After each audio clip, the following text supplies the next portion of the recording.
Daily Life English Podcast. Hello, everyone. Welcome back to the Daily Life English Podcast. I'm Mark. And I'm Sarah. Today, we're tackling perhaps the most liberating, life-changing topic we've ever covered. We're talking about the freedom of not caring. Stop caring what people think. We've all heard it, but actually living it? That's the real challenge.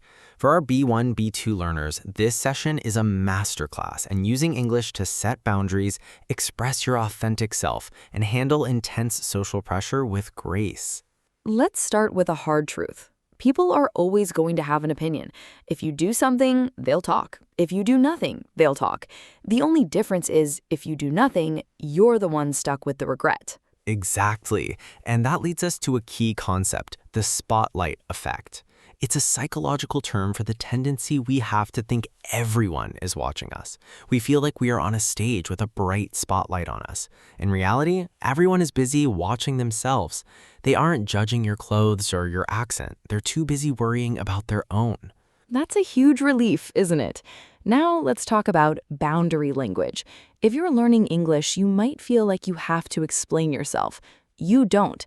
We use assertive phrases to set limits politely. Try saying, "I appreciate your perspective, but I'm confident in my choice."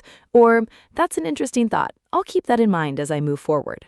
Being assertive isn't being rude, it's being a guardian of your own energy.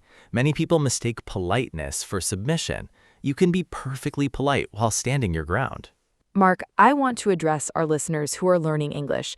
Many of you are terrified to speak because you're worried about your accent or your grammar. You're worried about what they will think. That is the biggest barrier. Listeners, here is the truth. Language is a tool for connection, not a performance for critics. When you speak, you are communicating an idea. If someone is focusing on your grammar instead of your message, that is their limitation, not yours. Exactly. And let's look at a grammar power-up, the third conditional for what ifs. We often waste energy thinking, what if they would have laughed at me? Stop living in the third conditional. It's a grammar trap. Instead, use the present. I am speaking and I am learning. It's an immediate shift. That's powerful. Let's shift to social English for independence. How do we navigate conversations where people doubt us? We use reflective listening. When someone says, "I don't think you can do that," you say, "It sounds like you're concerned about the outcome." You don't have to agree, and you certainly don't have to argue. You acknowledge them and keep walking your path.